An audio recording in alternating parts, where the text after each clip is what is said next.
Walk with me through the cellar door. A storm is coming, Francis. A portal to a more skeptical world. Cellar Door Skeptics begins right now. Prepare for the revolution with your hosts, Christopher Tanner and Chris Hanna.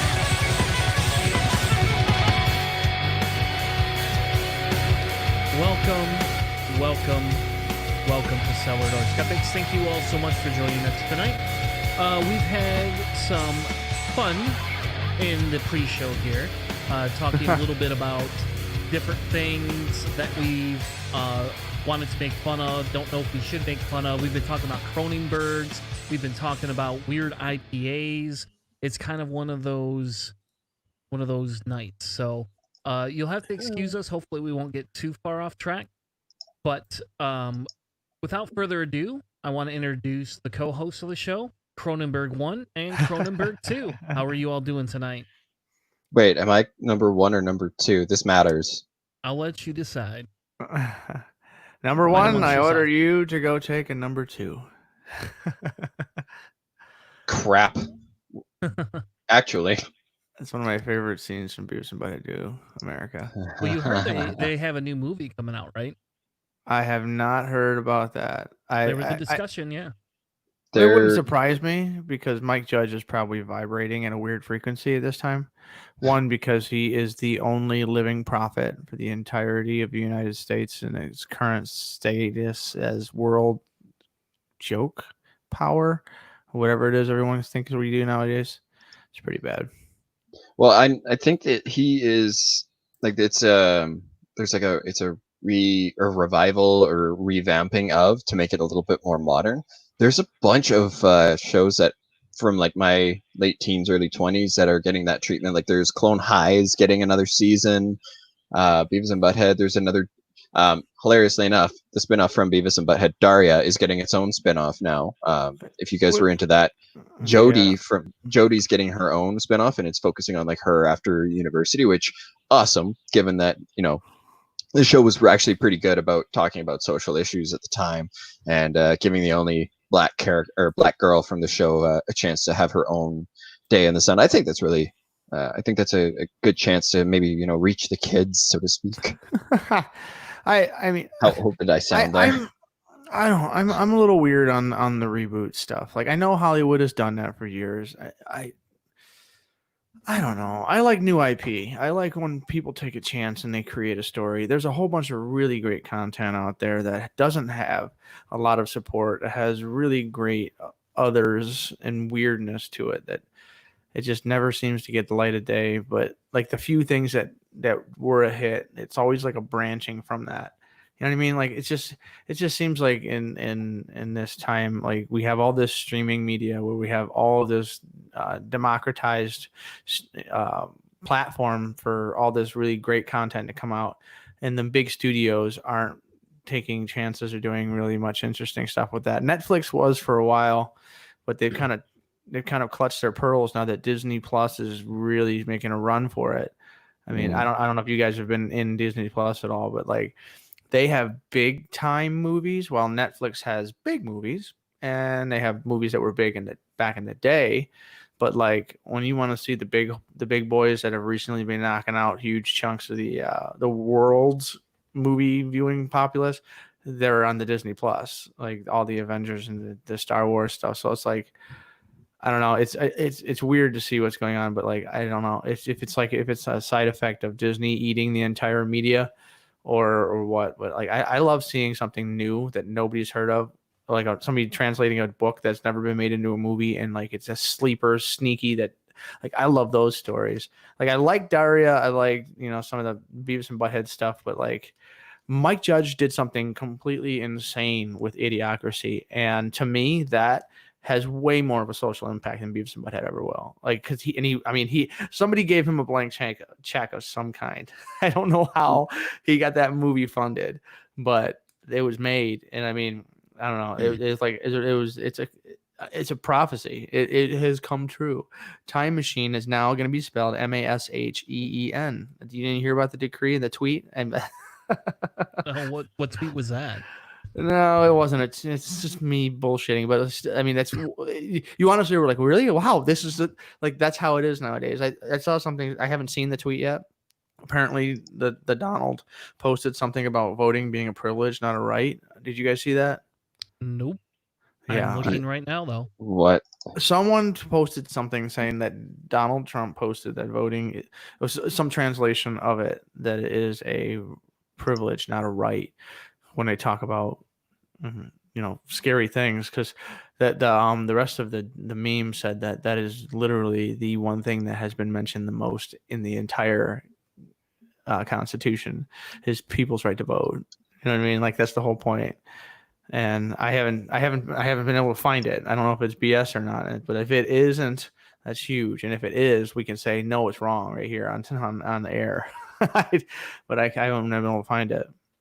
I don't see it unless you know when it was. Yeah, it was the meme that was made. It was like a posted like a day ago. So I don't know if we find it and we find a way to either confirm or deny it. Like if it's stupid, we'll get rid of it and say it was BS. If it's not, man, that's scary. But Okay, I'm scrolling through Trump's Twitter feed too because I decided that I haven't been through enough hell in the last week, and he retweeted from his verified tweet Team Trump Twitter feed them visiting Walter Reed National Military Medical Center, and of course they're all wearing their special masks. His is the presidential seal, because the only way to get him to do stuff like that is to basically make an airplane out of it. Come on, Donald, put on the mask. Look, it's got the presidential seal. You look so powerful. And all I can think is the Imperial March playing as they're all walking, because they have the masks, and I'm like, I don't even want to give them that because I still like Star Wars at this time.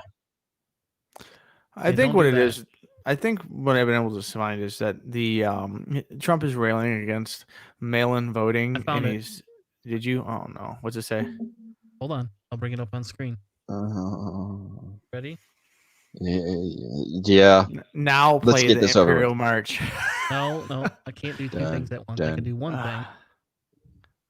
Keith knows it. Sing, dude. Sing for your Dun dun Southern dun boys. dun dun dun dun dun. All right. So right here it says mail-in ballot fraud found in many elections. People are not seeing how bad, dishonest, and slow it is. Election results could be delayed for months. No more big election night answers. 1% not even counted in 2016. Ridiculous. Just a formula for rigging an election. Absentee ballots are fine because you have to go through a precise process to get your voting privilege. Not so with mail-ins. Rigged election. They're the same thing. It is. So I don't think that meme. I think that's taking it out of context. Yeah, that's what it sounds like. But I mean, he's pushing a button by using that word. He's using a word and changing the lexicon with voting, and he's going to normalize privilege in voting. I guarantee you, that's something he's probably been told to use. Because all these tweets are vetted now. Unless it's Sunday at like, I don't know, midnight or whenever the crazy tweet storms happen. Are you sure? Because he's still doing a lot. And here's last night. No radical left anarchists, agitators, looters, or protesters will not be knocking down or harming Washington Monument, Lincoln or Jefferson memorials, or the federal monument or statue. If they even try, an automatic 10 years in prison. I'm sorry. You can't give 10 years in prison, dude. Like, you don't get to make that decision. You're not a judge. Yeah. You've never been to law school. I haven't. I've never been to the federal monument. I'm sure it's probably monument. New name for the show. Monument. Don't touch my monument. My monument. All right, so that tweet the meme makes a little sense, but not entirely. It's kind of a push. I mean, I definitely, if I was talking about voting, I wouldn't be using the word privilege.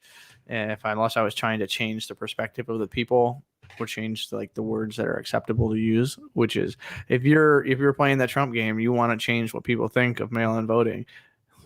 You know what I mean? I don't know. What he's probably saying is that mail-in voting is a privilege. You should have to vote in person, blah blah blah. Yeah. And Which is funny because why can't we? We could make the argument we're just gonna all do mail-in votes. I mean, I signed my thing and sent it out this week that says I want to mail-in vote. And if they try and push this nonsense, I will just absentee vote. I don't care. I'll do it. I did it last. I did it for the primary. Well, and then I so have to go I've seen- change it. That's how the best part. You could go change your absentee ballot at the state. At your local county office anyway. Yeah. Well, I haven't brought this up because I've been waiting to see what the I guess what the final result of the investigation will be. But so this is a woman in Southfield, Michigan. She's a clerk there, and she's been charged with 6 felonies tied from the last November election. She was changing unauthorized and inaccurate changes to absentee ballots in November elections for 193 absentee voter records.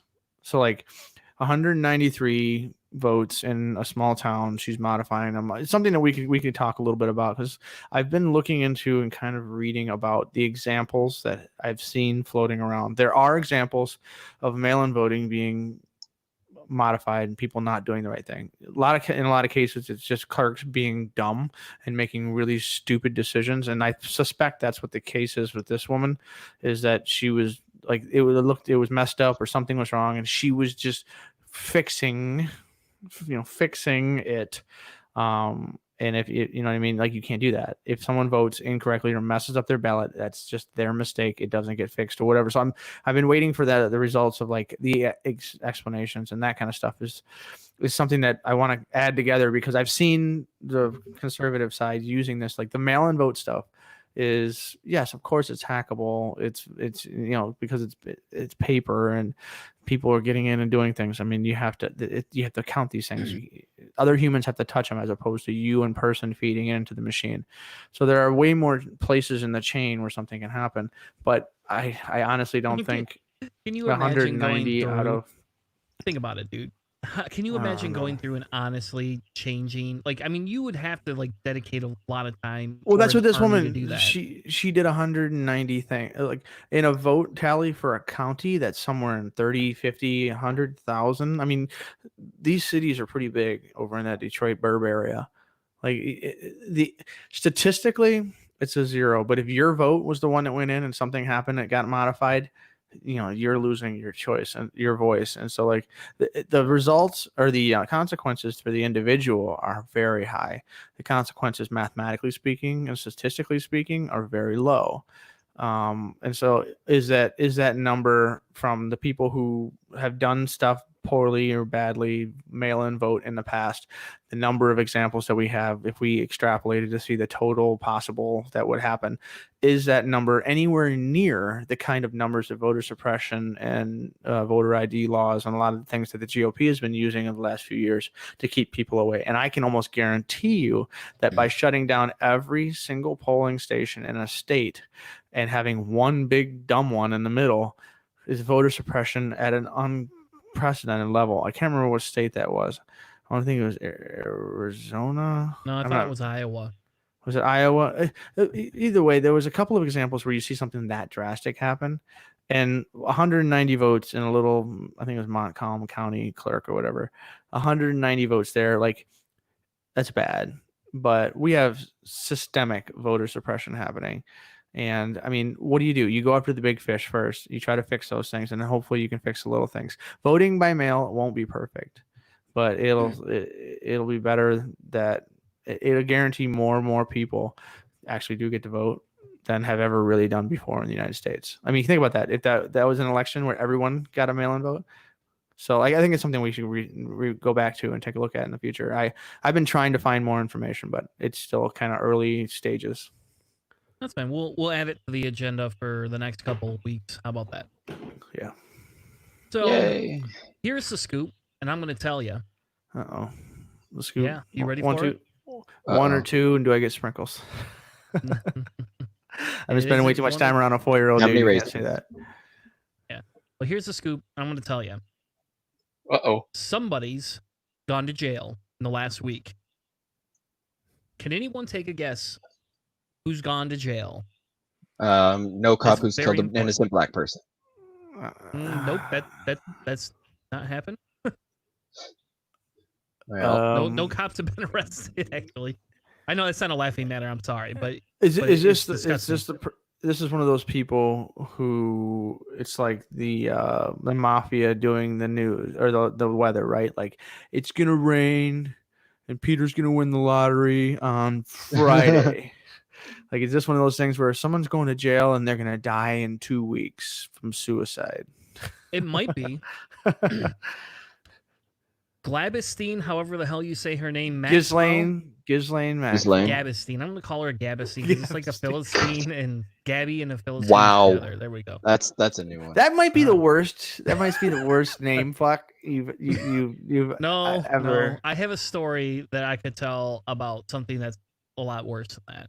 But we aren't gonna go into that Okay. tonight. We're gonna Tease. Gablel Ghislaine, Justine. Gablali. Ghislaine. Maxwell. Abilene. Let's call her Maxwell. Maxwell's in custody. Yeah. She's been found. Yep. Now, let's talk a little bit for a second because, like I said, I have a story and I want to tell everyone because this kind of chaps my ass a little bit, right? So Ow. here's the deal, and I'm going to tell you because the problem I have is that this person that we're gonna talk about was deeply in bed with Jeff Epstein, right? Yeah, she was like his hookup. She was his concierge. She was the I don't know, the connection for Yes. everything. Like she was like the maker, the shaker, the I don't know. It's so creepy. All of the stuff that she was basically doing. Yes. Yeah, exactly. And so the difference is not all of that has been proven yet. But they here's the sad thing, right? So we learned about this a year ago when Epstein killed himself. It was last year, right? 2019. Oh, she's been in the circle in this investigation since the start. I've heard her since name 2006. for years. Yeah, Yeah. I've heard her name for years. And so what's sad about this is that they finally were able to arrest her. Now, again, like I said, here's the deal I'm going to tell you. She literally has been in hiding and has denied being in hiding. And when we get to the end of this, I'm going to tell you what she wants to happen right now. And we could talk about all the different things that can come out of this. But Yeah. essentially, she's been arrested. She was found in a home that she purchased in cash. And it's not a small house. It's not like it's a $100,000 or $200,000 house in the middle of nowhere. It's Osama bin Laden wasn't in a multi-million-dollar cave when they house. found him. Yeah, Osama bin Laden wasn't in a cave when they found him. He was in a compound. So, I mean, rich people don't hide in caves and dirt. The only person I ever found that they ever found in a hole was Hussein. Yeah, I was just gonna say, like, he's the only super richie that was. It's like it kind of proves that they didn't really have much money. So it was 2019 when he hung himself, right? Yeah. So supposedly, Allegedly. There you go. Yeah. So she's claiming she has not been hiding, but it took them a long time to find her. Her email address switched. She registered a new phone number. She only communicated to any of the lawsuits she's been in through her lawyers. And her lawyers have been told not to tell anyone where she is. She's on a 156-acre property in New Hampshire. That's crazy. She bought it in cash in December. Now, if you bought a house in cash, you won't contact anybody. You won't be a part of anything. You tell me how you're not in hiding. I mean, like, did you just first off, disappear how do you for buy no a house? reason? How do you buy a house? They need your social number. They need all this information. You got to Not prove who if you you're are. that You have to be on rich. paperwork. You have to be on a deed. You have to be everything. So, like, will they allow her to use some kind of pass through incorporate corporation, whatever she's doing to buy all this stuff? I mean, there's all kinds of things. Like, follow the paper trail. It always comes down to the money, and that's what they're doing here. They followed her paper trail. So either way, she's a stupid rich person who used to be with stupid rich people, funneling young Stupid women amounts of towards a money. predator. And so they've got her now. They do. She had a total of 15 bank accounts linked to her. Oh, that's it. And they had anywhere around 20 million in them at all times. Mm-hmm. Are they like trying to be the who the hell was that drug kingpin that I'm thinking of, who had like millions of dollars and they don't think they'll ever actually find all of his money because he could never even remember where all of it was. How was his name? That he was like that big time coke dealer. Literally. Okay, we're talking a real one. Yeah, but that's the one I know. Wasn't he the one that Narcos was inspired Narcos? I don't know. Oh, sure. Yeah, I know you're. I know you're talking about it. It's the Colombian Narcos guy, or whatever. Yes. Anyway, either way, Pablo Escobar. That's the one. Escobar. Yeah. But anyway, so like 15 bank accounts. In all reality, I bet you that's kind of a small number for rich people. I mean, people have their money distributed and diversified all over the place in crazy areas. I'm surprised that like these would be even in the United States as far as where money is. And so, yeah, so they've got her and she's been under investigation for a long time. Yep. It makes me wonder why it took them so long. Well, and then I don't know. And they actually don't talk about it. I mean, like this article specifically just shows, this is who she hung out with, the Clintons. This is the Trumps. She hung out with Trump a lot. So I don't know. I mean, we know all about this. She's had lawsuits against her. We know all about the lawsuits. We don't really need to cover those. Honestly, there's been a history of young girls that trying to say that they were assaulted over the years, and it always gets buried down. There's hookups, there's connections, people, powerful people. These things just don't stick. They never landed. They were lawyers go in there and browbeat people who don't have any money, poor people, young people, and these things just never managed to land. And then when Epstien got really stuck in it basically is like starting opening up a lot of those things, like her connections to like the New York State and the New York City elite, and all of the big movers and shakers when it comes to those kinds of people who they're connecting to, because really, really rich people like to hang out with really, really famous people. And so we have movie stars, we have sports people who have all kinds of connections to all this. It's like it's a special little socialized world where they all kind of sort of have their connections. The woman who was a CEO for Reddit recently, she had a post where someone was going back through her stuff. She was at a party with Ghislaine and knew about all this stuff, and a bunch of people were like, yeah, we know she's like up to creepy, sneaky stuff, and she was there, and whatever. And it's like even the big wigs and billionaires that are in charge of huge websites have connections to this woman. Like, she was everywhere. I mean, it's really unnerving how, I guess, intertwined a lot of that big, creepy, nasty is with what we think of as, famous, rich, and shiny. Yeah. And that's, like I said, that's one of those, this is one of those weird instances where she should have been taken in a long time ago. But here you go. Here's another thing that's very weird, and I know you said, that people have a lot of different accounts, blah, blah, blah. But here, this article... familiar with the matters autoplay. It should be illegal for autoplay. Anyways, I agree with you, actually. Anyway, so, they talk about actually the amount of transactions that happen, right? So there is tons of different transactions between their different accounts, and they make it so it's almost insanely hard to trace the money. The fact that she and he would exchange money, so much money, indicates that they had a very close business relationship, which she has continued to deny. And that's what she's continuing to deny to this day. They they may be completely innocent explanations, but it is definitely is very sinister data point.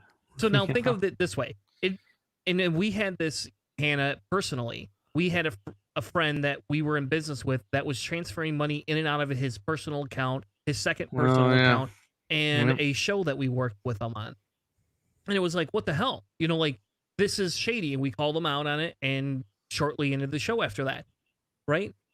Yeah, it was one of those things where if you give someone who hasn't had that kind of access to money and they see it and they move it around. So, what was the John Travolta movie with Halle Berry and Hugh Jackman? I cannot remember it. Oh, where Hugh Jackman played the hacker. Yeah. Something fish? Swordfish? Swordfish, yes, swordfish. Gay Anyways, fish? Oh, so sorry, the premise for that movie was that once they get the money out of the big bank, it would go into a series of 1,000,000 different transfers to accounts linked all over the world. And once you get to a certain point, it's gone. It's just gone. And that's pretty much what this is a Hollywood movie, obviously, but if you think about it, in all reality, if you set up an infrastructure where there's things pinging and ponging and panging, and let's say you throw a bunch of it in Bitcoin, then you move it over to this, like, there are ways to move money that are on the surface that we know about that are complicated. People whose profession is to hide money, this is easy peasy. Yeah. And so, like I said, like we had said earlier, the 15 bank accounts, $20 million. There's just all sorts of money, and she's suing the Epstien, his estate, for millions of dollars in back pay and millions of dollars in attorney fees and all these things, which she claims he owes her or promised her before his untimely death. Dude, now that takes cojones, right? That's legit. Like, I provided services. Well, with those services, I can't entirely be. You know what I mean? Like, how do you legal? But how do you build that case? How do you build that case? Like, that's just like, okay, lawyers, listen, you can't say any of these words. I don't know. It's one of those things when you hear about the kind of stuff. Not to do illegal things. Yeah, it was like, and like lawyers they're like big money guys. So like, there's an elite lawyer class of people who will take on these kinds of cases. They know it's legally shady, and they just bang for the buck. I mean, they really do. They get their 30% and they're gone. And it's just the idea that people like us are relatively skeptical of the establishment. Like, these guys, Ghislaine Maxwell is accused. And she has said that she knows all kinds of she'll name the big wigs, and there are all kinds of connections to potentially connections to politicians and big names that people used to hang out with Epstien. And if in the court of public opinion, let's say she goes for broke and throws some big names out there, like some real movers and shakers, trying to get herself off the hook. Because I mean, at some point, what does she have to lose? And so, to get herself off the hook, she can say she did something for someone, and maybe she didn't, but they'd be so big of a name that they would, she'd be able to like push it or something. So like, we don't know if she's gonna just, really shoot for the stars, if she's going to have proof that they're going to be asking for, because she said she'd name names. And I'm curious if we'll ever even see those lists. Probably not. It's probably just a threat to try to keep herself or give herself like a little bit of an edge, or feel like she's or got to make herself more of a target to die in a prison cell. If you say like, I'm going to kill everyone, you know what I mean? So like, I just... Wait, are you suggesting that Epstein didn't kill himself?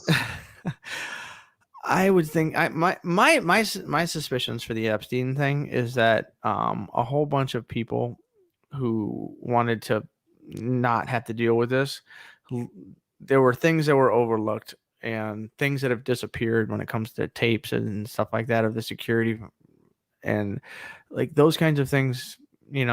if you're doing a good job at a prison, don't disappear, and they're pretty easy to keep in track of. And so if someone's being really, really bad at their job, it happens. But in a case when it's someone really, really, really important, I find it suspicious that there wouldn't be, a really, really crack team of super sharpshooters in charge of that. So there's holes in there that I'm not going to say he didn't, but I think maybe instead of someone saying he came in and killed himself or something like they killed him, that maybe they left too many things out for him to play with. Well, let's pump the brakes real quick. All right. So here's the deal I'm going to tell you, because she's now asking to go home. She wants to go home. Oh, yeah. She wants to leave the jail cell and go home. Because she claims I'm not Jeffrey Epstein. And that's what she told her things to write. She wants them to release her on a $5 million bond, arguing that she does not propose a flight risk and has not been in hiding. Now, you tell me, when you buy a house in cash in the middle of nowhere where you've never lived before, that's not New York, when you were living in a modest apartment, you tell me how you're not in hiding. And I can tell you very clearly is if I had done something special for that judge who's going to make the decision. Maybe. They're also her lawyers are posing 6 co-signers to allow her to basically secure the bond, delete. That's how she wants to get out of this. And so she can get out of jail. Yes, which would almost now we got a couple of different things, right? So there's a couple of things that I wanted to talk about as we wrap this up, right? One is why in God's green earth anybody's gonna ever let her leave. One for two reasons. Not as much the flight risk. I mean, there is that, because she's got enough powerful people, I think, that want to kill her, that if she threatened to name qualifies names for witness protection. Yeah. And to some extent, she should qualify for witness protection if she has to be held in a jail, so we don't have the same thing that happened before, right? I mean, there's already been a death in this investigation. Yeah. And it's kind of the most important death. I'm not saying that anybody is specifically going to do it or that she's going to do it, but I am saying that it's a little odd that all of a sudden here comes, hey, we're going to put up my home. We're going to do all these different things. What are you going to do? You're going to go home? Like, come on. We don't let serial killers go home. They're like, hey, I'm not a flight risk, guys. I might kill a few more people, but I'm not a flight risk. Just let me go home. Like, we're not going to let you go home. Nobody should go home. You need to stay in jail. This is actually more like if the country's biggest mob boss was under investigation and they were trying to put the biggest mob boss away, and they had the number one snitch, the accountant, right? Al Capone's accountant is in custody, and Al Capone's accountant is saying, listen, I got 250 grand, because there's the 50s and 60s or whatever. I got a bunch of money. Let me go home. It's gonna be fine. It's totally gonna be fine. Just let me go home. Like, no, they're gonna kill you. Like, you're gonna disappear in such a way that this case might not be like that, but we should treat it like it is going to be like that until it's over, and then she can have her rights back if she can. I mean, just keep her nose out of the problem, but it shouldn't stay in like a prison, but like she definitely should be locked down tighter than Fort Knox when it comes to real big people that are in charge of things that you really would want to know if they are sketchy people based on the weirdness of the moral outrage that the conservatives love to talk about. They're yelling and screaming about everything that this. Well, wait, no, they're not really. It's been awful quiet on their end. But the progressives, the liberals who are totally in this Me Too movement, they're not really talking that loud about this either. That's kind of weird. Why isn't this as big a deal as it is? It should be, front page news. I haven't heard much of it. I mean, we get updates and stuff, but I don't know. I'm frustrated that this is as quiet of a story as it has been. Yeah. I mean, You know how hard it was for me I had to look this up, and this was like one of those weird things. Like I saw it on a friend's page that was adamant about Epstein killing himself, and they made memes, and they spent I don't know like 6 months talking about it, and I was like, okay, thank you. Like he either did or he didn't, but at this point, nobody's willing to tell. So us bitching about it is not going to bring it back, and we're not going to fix this. So sorry, but. That person posted about Maxwell getting, and they posted this image of we got to take over/under bets of how long it's going to take before Maxwell kills herself, right? Or disappears. And it's like, okay, so that's kind of fair. So then I looked it up and I was like, holy shit, I didn't even know she got arrested. Like this was like a story that didn't make the main news. I haven't heard podcasts talk about any of this. It's like, why? How is this not big news? Like, hey, number 2 all of a sudden has now been arrested into child sex trafficking cases. Hello, a huge and this is one. one of the big ones. You know, a huge one. Like we're talking. Like where the hell are all the Pizzagate fanatics? Like, they're all over it. They are all over this. Oh, that's probably part of the reason why it's not getting that much attention is because the people who are sharing it are the people who, and to be fair, they're the people who are, to be fair, are the people who, I'm proud of you for picking up on that one, are the people who are normally, they're the friends we don't listen to. They're the friends that we don't listen to, and that I mean, yes, it makes sense that we kind of don't listen to people who sit off and crank off a lot of theories that are pretty fringy. The only person who I've really seen talking about the whole Pizzagate thing or the global pedophile island thing is somebody who is like, oh, why is everybody so focused on COVID when there's literally a ring of pedophiles around the world? And it's like, no, they're both important. One of them just happens to be killing a lot of people and is easily preventable. The other one, well, now we've got to go through mountains of bureaucratic red tape and people getting paid off and cozy lifestyles not being wanted to give up or given up or shit like that. So it's the problem with topics like this is because it sounds like a huge conspiracy theory, but at the end of the day, guess what? There are conspiracy theories that aren't pushed to the fringe and are actually real. Like the problem with that, history of them. That's part of the problem with the conspiracy theory is that when you are a person spending your time in there, so like I am on the subreddit r conspiracy for a reason, not because a lot of that stuff I actually believe, although surprisingly that subreddit now is not as crazy as it used to be. It is basically a politics because reality is stranger than fiction nowadays. Well, the people that got in there, like it's partisan conspiracy theory. So like you get either left wing or right wing conspiracy, but like it used to be like the lizard people, like it used to be insane. But like I would like and I would get a chuckle and be like, oh, and then like Pizzagate hit and they went bonkers in there, and that was very partisan, and like but those same groups of people like they've been talking about this, and with the conspiracy theory, when one of them is right or one of them is true, you have that confirmation bias problem where someone's been saying this, I've been saying this, and they have one that hits, and then that's the thing. Like it confirms conspiracies on a total and overlying basis because they had one that hit and they didn't remember all 3,000 of the ones that didn't hit. This is a very clear and great example of that area slowly becoming more and more of a hit. I mean, we're really seeing investigation happening. And I mean, the Epstien stuff, like he was locked in. That court case was like, dude's going to prison. Like it wasn't, a question mark. It was kind of like a how long type thing. Kind of like a Roger Stone thing before there was a president who thought he could do whatever he wanted. Anyways, the Ghislaine Maxwell thing is going to be similar to that. That if something big happens, if she doesn't just stand the course of time and go to court and go through the judicial system, if she just poof in some way, shape, or form, something big happens. Like we have an example on the bad end, on the bad side of the deep state of, whatever liberal conspiracy to keep, because like she's connected to so many people in Hollywood and so many people who have been speaking out and all of this kind of stuff.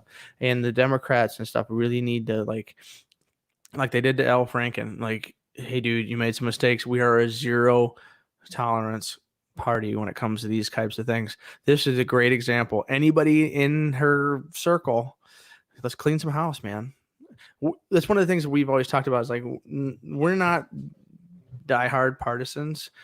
I mean, the show is skeptics, and we should be able to change our allegiances and change our respect levels and be able to wipe people out of our Rolodex if they turn out to be crappy. And there's, you know what I mean? Like if a bad person is in my political arena and in my political area when it comes to like partisan connections, I can comfortably delete them.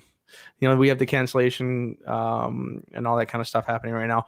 But if someone's in this world of, you know, creepy child, even if it's not children, 18-year-old young women being funneled into a creepy rich billionaire guy, I'm still cool with saying that guy was a POS, and anybody associated with him is also a POS, including this woman. And if anybody else in the political arena that Republican or Democrat or Hollywood, I don't care. If you're in with this lady, like, I'm comfortable saying you should be gone.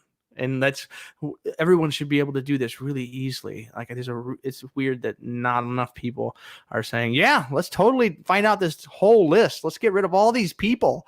And then there's all these people that are like, I was at a party once with her or something. Whatever it is that's causing this kind of like hush tones thing. It's kind of scary, and I guarantee it's lighting fires for all these people who've been saying that there's this deep state that's all connected, that everybody's, you know, like, Yeah. it's just, it's going to be a problem until there's an answer. Fair enough. And that's, you know, that's one of those things where, I don't know, it's weird, and I don't understand why this didn't make bigger news, and I don't know. So, I don't know. I've had enough. We'll monitor. Well, it's because the article here is from the failing New York Times, don't you know? Fair enough, but there is not very many other things covering it, and people aren't posting about it on social media except for the conspiracy theorists. You know, Unfortunately, that's where I learned it from. Yeah. Whatever. Yay! It is what it is. On to a little bit more happy topic. We are going to do a science segment, even though it'll be a short one. We're going to do a science segment this week. I found this on Reddit a couple of days ago. And was very excited, honestly, about it. So I wanted to talk a little bit more about a study that pinpoints brain cells that trigger sugar cravings and consumption. Ooh. Now, this is important for me as an individual, right? Because I abstain aggressively from sugar because I used to have a sweet tooth. I mean, I used to drink, you know, probably 120 ounces of soda when I was younger a day. And oh my goodness, you know, 10 cans. That's insane. No, 2 64-ounce, you know, thermoses. Now, sometimes they had liquor in them. Okay. Most times they had liquor in them. You know, I mean. Hey, well, I mean, if you're throwing something in there to split it up, but good Lord, man. Yeah. Yeah. But even in a 64-ounce cup, how much, you know, liquor can you put in there, right? But is it still a cup? Is it still called a cup? Is it? Yeah. Why is it not not called a cup? A bucket? Not a bucket. A bucket is 128 ounces. Thank you very much. Whenever I think of a growler and they're like, yeah, 64 ounces of beer, I'm like, that's not a cup. Sure. It is if you don't ask. It's an all-night cup. That's what that is. All right. So, anyways, they've basically kind of pinpointed some things. You have a sweet tooth in not sugary. Not really. When I was younger, yes. Now, not so much. No, like my sweet tooth is liquor. There you go. And I do like Jolly Ranchers. I won't lie. I do really like Jolly Ranchers and very sweet tarts, specific. but that's it. Well, when I quit smoking, I don't know. It's been, my daughter's 11, so 11 and a half years ago, I quit smoking. I used breath mints and Jolly Ranchers to quit. That's how I quit the mental fixation of it, because everybody. But you had the oil fixation, so you still had something going on. Yeah. And I still do to this day. Like, until COVID hit, I used to eat these things, these wintergreen breath savers. Oh man, all the time. I could eat 2 of these a day. Now, there's not very much sugar in these, so you know, it's sugar alcohol. You're not getting anything really in here, you know, like with these things. But the reason I ate those is because I used to smoke menthol, and this is what helped, you know, my brain detach from the menthol, stimulation I used to get from the nicotine with this. And I'll be honest, these suck. They didn't have nicotine in them. So when I quit, it was hard. But once you get through the nicotine cravings and you just want something that's similar to it, you pop one of these every time you want a cigarette. That's pretty slick. Yeah, and I'll be honest, I highly doubt that I thought of it at the time, like, this is how I'm going to quit. I think I just found something that tasted like it and was cheap. I'd buy a case of these for like $5, Yeah. And it was like a week's worth. And like, whereas I was spending $5 a pack on cigarettes. Well, not quite that. I guess they weren't quite that expensive, but they're pretty close back then. So how did your sweet tooth, Keith? I have a fair bit of a sweet tooth, but it's not really consistent. I just happen to really like sweet things, which I inherited from my grandfather. But I do reasonably well with it. I don't drink a lot of soda. Like I might have a can of pop once or twice a week. Every once in a while, I'll go through little cycles of phases where I have a lot and a lot and a lot. Away I go, but like a holiday weekend or something where you're just like burning through it. You're like, throw it to the wall, baby. Yeah, more or less. But I just have weird habits that way. I'm a salty guy. Like I don't do the sweets really much. Like if I have a candy bar, I'm done for at least a week. Like it's just like, when I eat a candy bar, it's like I'm so hungry right now. I'm dizzy. Like I feel like I'm starting diabetes. I need, you know what I mean? Like I just like at work sometimes I'll have the Costco granola chocolate things or something. Just get something. I need some calories. But like when it comes to sweets, so dude, like it's just not my thing. I've never really had energy drinks and stuff like that, but like that's about as close as I ever got to a sweet tooth. But this kind of thing is like, this is kind of helping people. So like someone who has like an addiction, or like sugar is like, they talk about some people that have a tendency for alcohol addictions, that some people drink alcohol and it's just like, they don't really have that good time. And some people, it's like fireworks going off in their head. Like, and those are the kinds of people predisposed, and like how much you enjoy something will affect whether or not you can work towards a thing like an addiction or something like that. And I would think the sweet tooth and sugar connections and those kind of synapses in the brain are similar, that you get such a good high from the sugar that it's something that keeps you coming back. That's really because that's why I like board games. I have I don't know, to puzzles and winning. Yeah, I mean, like Trump now. You get an endorphin roll. You get an endorphin run from things that make you really happy. And some people, sugary foods and sweet tooth stuff like that, that's their thing. For me, like maybe some gummy bears mixed in, or some like snacks mixed into trail mix, that's awesome. But like just to sit down and eat a bag of Skittles, no, we ain't playing that. So like in our house, I think that's what they're looking for, is the people who sit and eat a bag of Skittles. Like that's who this study is for. Yeah, which is fine. I mean, I think the idea, for me, the exciting point is they're pinpointing the hormone, right? Mm-hmm. The FGF21, which I guess is actually something that they've known about for a while. This is not a brand new enlightening study, I guess, but they're taking this study farther, right? And they're actually looking at intake methods and how this specific hormone responds in the brain.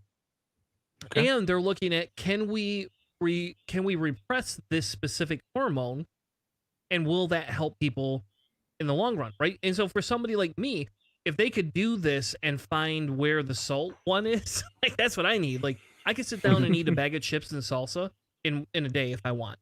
Like I won't eat just any chips. It has to be chips and salsa. Because for me, chips and salsa are like, I don't know what it is. I love it.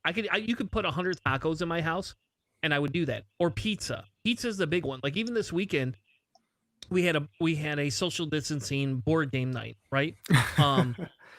We weren't super social distance, but it was all very close family and friends, less than 10 people, that type of thing. And I was just like, screw it, let's just get pizza. I could cook for y'all, but why don't we just get pizza and not have to deal with it and keep playing board games? And so I bought Hungry Howie's pizza, and it's like, it's not even that great a pizza, right? I didn't want to get Vitali's because I knew what happened. I'd have to buy extra, and then when I bought extra Vitali's, I'd be eating it for days on end because it'd be like, oh yeah, 8 a.m. No one's around. I'm gonna eat a piece of pizza because I cannot buy pizza and regulate to 2 pieces. Let's say. Mhm.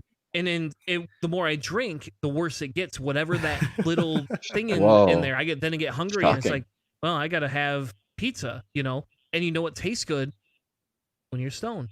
Pizza. Like I Pizza mean, tastes like amazing when you're stoned. there's a couple of. It's really hard. Like for me, pizza is 100% an addiction. Like if you buy pizza, I'm eating it. You know, like and I used to buy it at work all the time, and now I don't buy pizza for people. So like I have to go work in our Zealand office sometimes, and I'll buy them lunch, right? Because nobody ever buys these people stuff. So like it's like I'll buy you guys lunch, you know, whatever you want.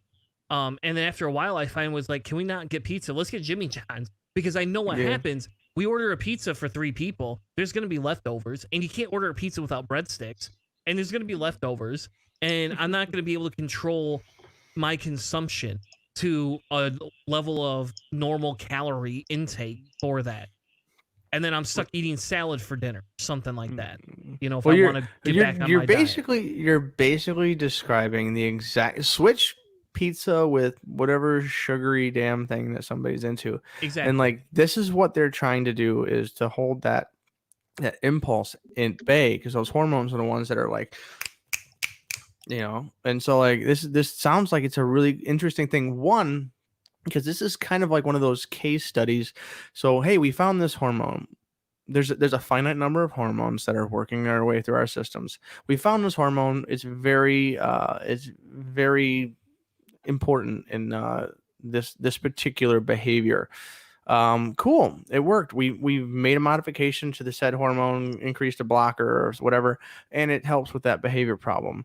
Okay, cool. Like now let's work on this other behavior problem. Let's work on this other behavior problem. There are all kinds of different applications to this, like, you know, a case study where this particular hormone can be modified in the brain and in the body throughout wherever connections are made.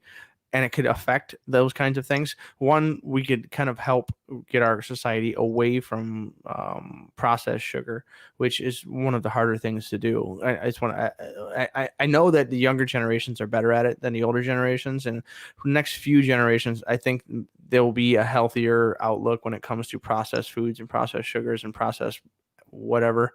But it depends on also, you know, the financial security of the country. But like this type of thing here has 2 different layers. Like this is a major problem in our country, obesity, and then also it could be a case study. Like if this works, then let's find the other hormones that potentially could, you know, change other behaviors. That's awesome. Yep. And what they're talking about is the cellular targets, and this is where I'm not like super sciencey guy, right? You know, that's Hannah's position on the show. But they talk about it's the hormones, and so you have your different neuron triggers, right? And so they talk about where, you know, they talk about taste preference, which is weird, right? Because and it's something that we like in my kids, and we'll just pick on my youngest two. They have specific taste differences. My one daughter, you could give her a cake and she'll eat the whole thing. You can give her, she asks me every day for ice cream or cake or cookies. We made Rice Krispies treats the other day, and she asked me 3 times how many times we could have it. It's like, holy crap, we can have one after dinner, you know? Yeah. And my other daughter, though, you put a bag of chips in front of her, that child just eat the whole damn thing. She'll eat a whole bag of chips, and then she'll eat her dinner. But for her dinner, she wants a hot dog, pickles, and ketchup. You know, like, you're like, salt.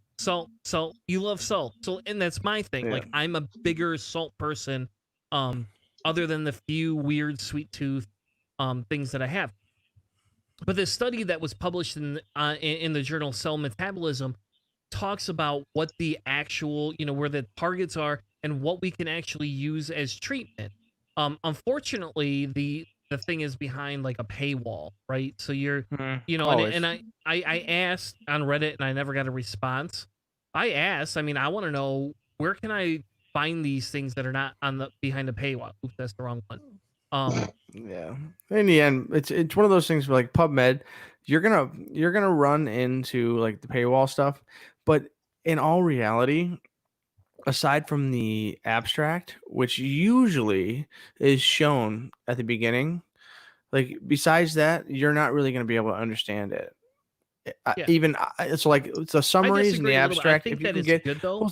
well, I I know think it's that like something that we should having take that on. information, but like most the average person or whatever, like I can read through some of this stuff, and I usually, unless it's engineering, I can't understand the majority of stuff that's that goes beyond a summary and in a general abstract. And so like the paywalls are there and they're useful for people who are like doing actual research and they need that data, but you don't need the data so much. You just kind of need the summarization of what they found.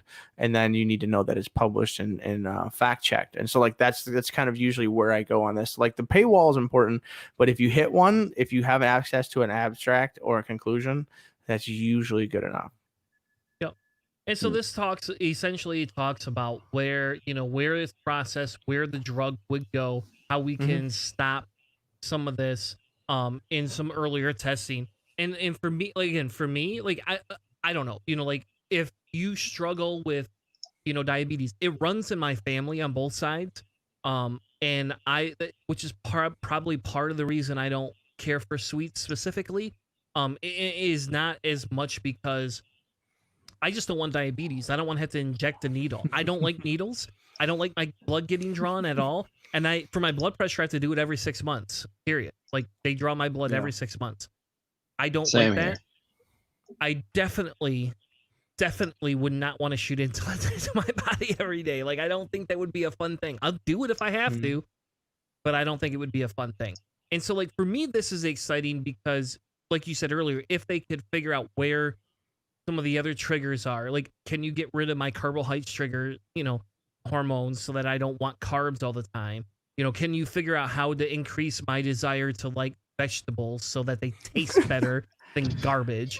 Well, I would be happy. In the end, what we're looking at is we're looking at kind of the mechanized version of the human body. So like this entire situation is looking at the human body in the machine, in a naturalist machine perspective. And I think this was some of the early Enlightenment and guys like Henry David Thoreau and some of those things. But they talked about like the body and the machine, and so essentially you need to find the tools. You need to find the tools and the special fits and the things that go in there and tinker with stuff. And this is the Kardashev scales perspective when it comes to 0, 1, 2, and 3 societies. We're still in a 0 society. We're still learning to deal with all the little bits and pieces. If we ever got to a type 1 society, we would essentially be able to control all of these things. We would be masters of all of the little knobs and levers in the biological body. We wouldn't be done with it, but this is a something to strive for. This is a definite example of cases where we would be able to make humanity happier and healthier if we can control some of these behaviors that are instinctual. And the human body itself it's a calorie needing machine, because most of the instincts in the drive that we have in our genetic code is stuff that was formed when food was scarce and when sugary foods and high calorie foods were really, really good things to have. We're still driven by a lot of those same mechanisms, but we don't need them as much anymore. And so like we need to change that. In some areas, obviously, in the world, it's necessary. But like where we are currently in our modern society before the fall of the empire, we it'd be really cool if we could turn down some of the sugar needing things. My daughter's like the level of shriek. So like hearing aid feedback is kind of gross. And when a 4-year-old and a 2-year-old scream at exactly opposing frequencies, your hearing aids explode. Oh God, they harmonize. It's I can only imagine the hell. It's more like Tesla's resonance, where they vibrate more and more until your head explodes. I know very little about singing. Let me have one thing. All I know is that one day my daughters will yell at the perfect frequency, and I'll be like scanners, and then we will need a new Hanna in a Cronenberg movie. We're gonna need another Hanna. It'll be on video, and it'll be memed, and it'll be glorious.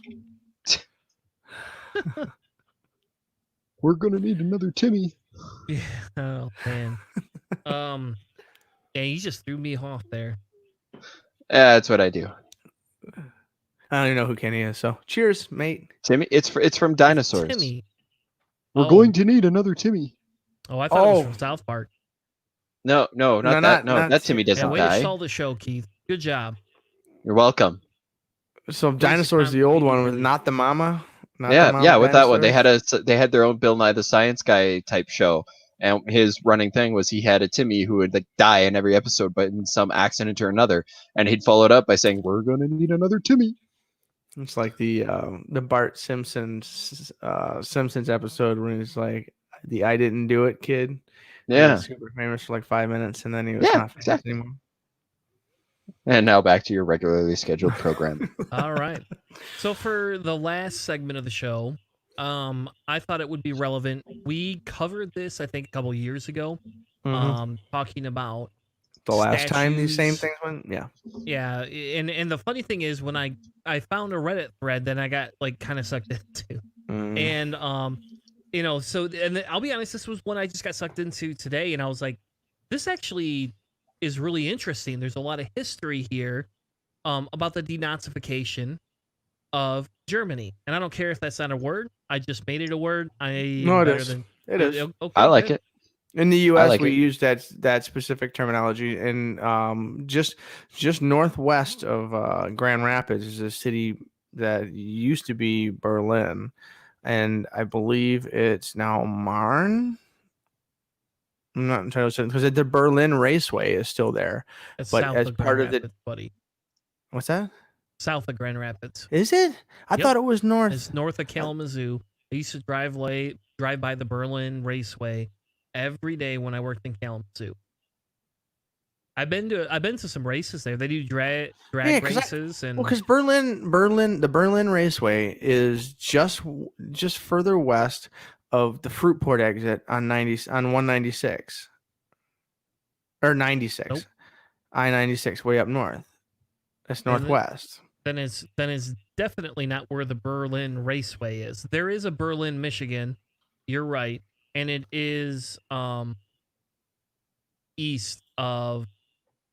basically east of town.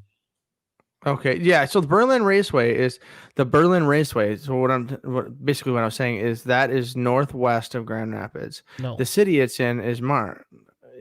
I'm telling you, the Berlin Raceway and Entertainment Complex. I used to sponsor a car that raced there. So like, it's not. It's like there may be another one that you're referring to. The city Berlin, that's the city okay, of here we go. Berlin.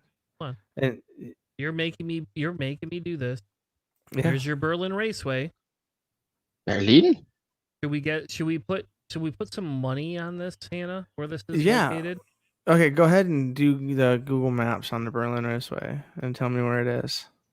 Because it's northwest of Walker. Ooh. I don't even know where to find this on here. Google Maps. Yeah, just Google Maps it. Well, that seems silly. You would think their website would have it. Huh. You thought poorly. Denazification. Berlin Fair. That's not Berlin Raceway. Yeah, But it's still northwest of Grand Rapids, the Berlin Fair. But the city that it's in, yeah, that's Berlin Fair. The Berlin Raceway is right next to it. It's northwest of Grand Rapids. What's the one down here then? That's just probably the city Berlin. And that one probably wasn't changed. So anyways, basically the whole reference of what I was saying essentially with the Berlin Raceway is that the city that it or the racetrack or the city was changed during the denazification. Like you could not have Berlin and those kinds of things anywhere in the United States, and either they changed it back or they changed the name of the city, but they kept Berlin Raceway and Berlin Fair in the lexicon, but like they changed the city name. So like I don't know if Marne was Berlin, would be something. It's like so. Anyways, what they did was they changed a bunch of cities.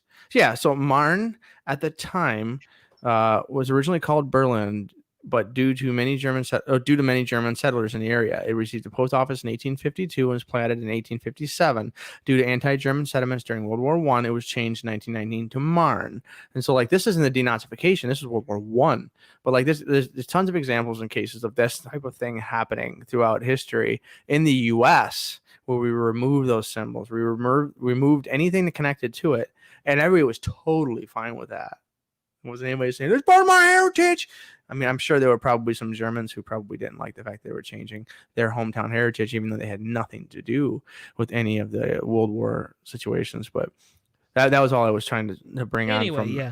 yeah. Your tangent went segment there.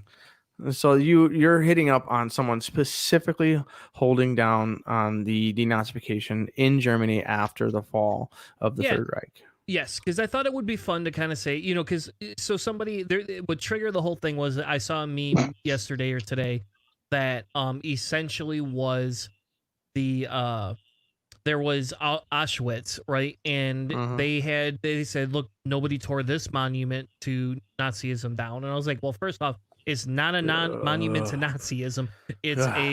It's a camp that nobody wants to go into. And I don't believe in hauntings, but I sure as heck wouldn't want to go in there and tear it down. Like there's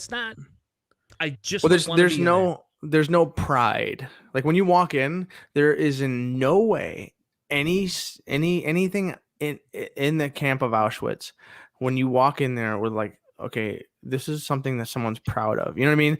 Like the 60-foot tall General Lee of like him on a horse being super big and tough and like that is like pride and strength and the things that they left up as part of the an exhibit or an example of what the Nazis did. Like if they weren't left up in any way, shape, or form to something to be proud of. They were left there because they wanted people to remember forever the horrible things that happened there. That's a psychological difference. Just a fun little fact that I learned when I was doing a tour in Berlin. The where Hitler's bunker used to be, there's actually an apartment complex around it, or not where it used to be, where it still is to this day because they haven't been able to raise a lot of it. They just closed it off because unsafe as hell. There's actually like no acknowledgement. And the only way to find out where it is to actually be like told this is where the bunker is. Like this is where, like you're standing above, this room or that room or whatever. The reason why they don't bring any sort of attention to it is because they're like, we don't want neo-Nazis showing up and making shrines. Oh, yeah. Because to be honest, that's pretty much what they would do. And to be fair, you missed it. Hanna picked it up and got it and responded properly. It's great. I'm like a clock. I'm right every once in a while. Yeah, broken clock, right twice a day. Yeah. Anyway, so I thought it was interesting, and it actually inspires me to go back and play Wolfenstein again. And maybe it's because I would just want to kill Nazis, and I really like that part of the game. Like I never saw the most recent version of it, but I heard it was spectacular. Like, yeah, I own all of them. It's like I don't care if I play them, I buy them just because. It's like, yep, I'm gonna own that. What was the other one? Blood Rain. Blood Rain had Nazis in it. There was, I thought Blood Rain, she killed Nazis in that too. The vampire elbow. I don't know. Is that an old game, Hanna? Like very PS1, PS2. Yeah, that's an old game. Yeah. Anyways, so games killing Nazis, good times. I actually saw. Did I see? I watched. For the first time, I watched. Endgame, Infinity. I literally had no idea how it ended, so I got to see some. So for the first time on Disney Plus, I finally saw the ending. So I saw the death of the Nazis and everything that happens throughout all of the Captain America storyline stuff. So that's the closest connection to the Nazis that I've had in a while. Yeah. But this is one of those where I got kind of excited. But I wanted to look at it because that's a lot of a comparison that people make. Why are we tearing monuments down? And it happened in Allendale, Michigan, very recently, where people are like, we shouldn't be tearing this monument down, but it has a slave child underneath the feet of another person, and it's supposed to be this victorious thing where. It's weird because they're essentially liberating the slaves, and it's like that's not really. Why would you have a slave child in chains bending over? I mean, come on. Is that the one where there was a Confederate soldier, a Union soldier, and a slave child like underneath or down below the two of them? It's only one, but yes. Okay, yeah. There's like 3 people on there. So the people were saying that the Confederate and the slave. I remember seeing something about that. I wasn't sure. Did they tear it down? No, Or they just had a protest. Dale and Dale about it? decided they want to keep it. Okay, not So, surprising. There'll be more. Yeah, not surprised. There'll be more No, it's not. protests. At all. There'll be more protests, but that's kind of what inspired me to say, hey, why don't we take a look real quick and see what the Nazis did, because that's the most important. How did we thing. remove them? Yeah. And So- more importantly, like, how do we remember what they did without statues to them? I know. It's it's like so books weird. or something. Yeah. I went to a library. There You was know, so tons they- of them. This Reddit thread is what got me into it. They talk about the different trials for Auschwitz, all those different things, you know, which kind of then said, well, Chris, what happened? You know, were there symbols, you know, that what do they do with them? And guess what? There's some Thanks. articles that are not from this year that are from, wait for it, Mm. to 2017. 2017. Why are there no Nazi statues in Germany? Oh my gosh. Here we go again. Like, I know. this is an article that was already written years Well- ago, and here we're having the same debate. It's like, do you all not read this? Do we not, how do we have to continue to have this conversation? Just tear the monuments down and put them in a museum, or put them all in one field. That's a remembrance park or something like that. And I would walk around with a little shame. What do they call those things where you, like, in Catholicism, where they slap you with the reeds and go, shame, shame, or maybe it's on Game of Thrones. I'm sorry. I'm now mixing up my religion. All I can think of is like the swinging ball smoky thing that the Catholics use, but I always imagine like the 2 kids that put marijuana. or that hash was in it. Snopes, and that was false. That It sucks. broke my heart to find out, because all Yeah. I could think was hotboxing directory. Like, come on. That's what I was just gonna say. It's just like you just fill a whole room full of smoke would be a good time, but Yeah. well, either There way, you that go. would be a good thing to do. If you ever find yourself in the middle of a Confederate museum filled with nothing but Confederate statues, maybe you do need to just smoke a Yeah. whole bunch of. So here she has to walk. Oh, Oh, Yep. oh, how is this on YouTube? How is that on YouTube? Yep, never mind. I'm just gonna stop that now. Butts. Anyway, they walk around and they yell shame at her, and like that's what I think of every time I think of these, you know, like ridiculous amounts of monuments that we still have up and names for things. And like people, you know, like we talked about that at the beginning of the show, right? That Trump's like, oh, you're gonna get 10 years in jail. And so it's like, do you want to give us 10 years in jail for not tearing down something that supports slave establishment? Way to show you're not a white supremacist, bra. Way to do that. Come on.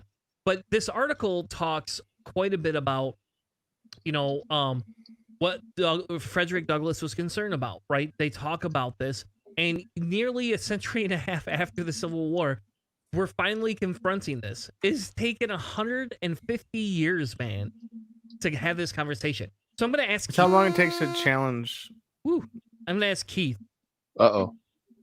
Do they have a bunch of, I don't know, I guess, what wars did you fight that you would be concerned about? I guess maybe Canadians didn't fight wars, really. Well, actually, so you remember I mentioned John A. Macdonald, that our first prime minister. Well, they actually did take down a statue of his in Vancouver, just because of his connections to the racist and corrupt parts of our past. And naturally, the snowflakes on the conservative side got all bent out of shape because, well, that's my history. Well, that's not a part of our history that we're proud of. Yeah. So maybe we shouldn't celebrate it. You know, it's not like we can't read about it in a book. I know you have a hard time reading because the government you support doesn't want to invest any money in education, but, you know. Oh, come on. I can read better than you. You should know that by now. Well, we ran into this throughout But that's- history. It's one of those But things. So like there books- has been similar issues in Canada of taking down statues, just not to the same extent because we don't have an entire racist part of our country. Well, sorry, let me rephrase that. We didn't go to war with our the racist part of ourselves, and as part of the convincing them to let us win, give them the impression that they can just continue being assholes and not have to give up much. So we don't have that type of internal conflict, so to speak. We still have our issues, but definitely weird. not the same attachment. It's weird. The North, they were cool with racism.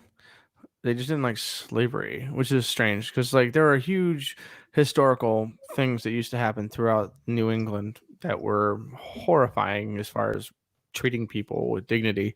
But they decided that slavery wasn't the thing they were going to do, but they definitely were segregationist and all of those things all rolled together. Northern states in some cases were some of the later ones to ever actually give people equality. And so like we didn't particularly go to war with ourselves. The racist portion, a lot of the Northern was also still pretty racist. It's been an interesting thing to read about as time has gone on. Fine, we didn't go to war with our racist drunk uncles. Is that better?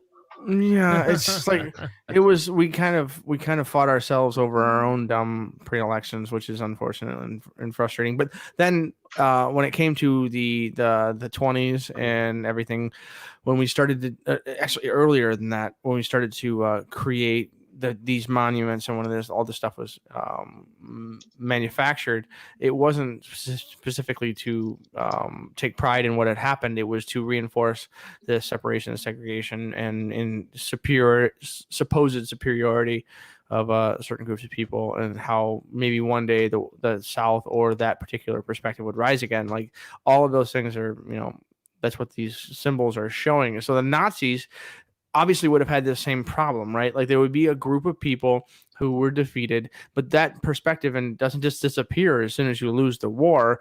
The ones that are on the top, they go to the Nuremberg trials and they get put to death or put in prison forever. But the people, a lot of the soldiers and stuff, some of them would just go back into the populace, and they would still be racist jerk idiots.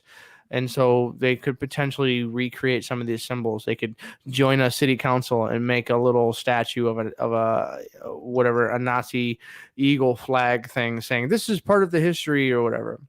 So how did they not do that? Or how did they prevent that from happening? Or how did they destroy all those stupid symbols? Because the Nazis had them everywhere. Yeah. Well, I think this is the key right here, right? Like we could talk about a lot of the other things, but the key here is that they didn't start tearing down all of these symbols right away, right? It was, and when they started doing that, it wasn't an immediate change. It didn't happen until Germans acknowledged their shared responsibility for the legacy of Nazis, right? So all the people, everyone, yes, people had to accept that they were part of this time period in history, and this is where America fails, right? This is where we could tear monuments down, and I'm all for it. Trust me. I'm actually for tearing every fucking monument down and sticking them in a museum. Because to me, monuments are stupid. They're a waste of our time. I don't understand the logic in why anybody wants these things out. Like, I like Zelda. I think Zelda, we want to put a monument of Zelda out? Because that's cool. I'd love to see her, standing in fucking Zealand Gardens or something like that. She took out Ganon, or helped take out Ganon. We'll put a Link statue. It's more difficult dealing with Jefferson, Washington, but yeah, like the ones that are without a doubt part of the Confederacy, those are easy. I disagree with you. I think let's get rid of.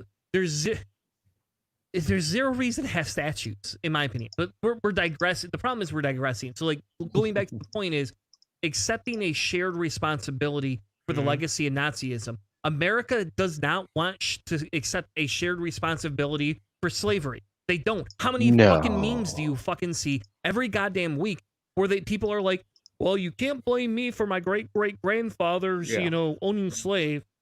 And it's like, no, you're right. We're not blaming you. We're telling you to accept this as part of your past. And how do we help fix and reconcile this going forward? And that's what the whole point of this article is. Fucking 3 years ago, and here we are again today. So what does that tell you? A, we didn't learn a damn thing. People have not fucking learned. Maybe a few more people have. But for the most part, people have not learned. This is not some new thing where we can go, oh, hey, guys, why are we having the same conversation we had 3 years ago when a goddamn Nazi drove into the crowd, killing a bunch of people? Why do we have to have this conversation again? Well, to give credit where credit's due, is there were good people on both sides of that protest. Yeah, there was, obviously. And hopefully that asshole who said that doesn't get to, represent any of the populace anymore coming in November. That's a different story. But, so this article goes into quite a bit of detail about the narrative. What did they do? What were the Southern revisionists? And then that's where it all gets complicated, because people try to revise what people thought. When you think of the Civil War, what is your initial reaction? Did they fight over state rights, or did they fight over slavery? Depends on where you're from. It depends on where you're from. What do you think of? Exactly. And what does revisionism do? It changes history. It does. It changes history to benefit one of the other sides. Now, I will say, we can argue about this, that usually the winning side taints the story a little bit, right? Of course they do. But to the victors go the spoils. When there's human rights atrocities here, you tell me how, when there's human rights atrocities here, how we can justify what they fought for. The only thing that's conceivable, to me, is that the intelligence level of the majority of the people of those states had not evolved enough to understand the humanistic principles that we live with today. That's the only thing I could think of. I always think of Dan Dennett's bubble. He talks about it in a couple of his, I believe it was his TED Talk. He says that it basically is an explanation on religion and how it has to evolve. Otherwise, it will not survive the new generations when it comes to communication, and the fact that you literally cannot control the bubble anymore.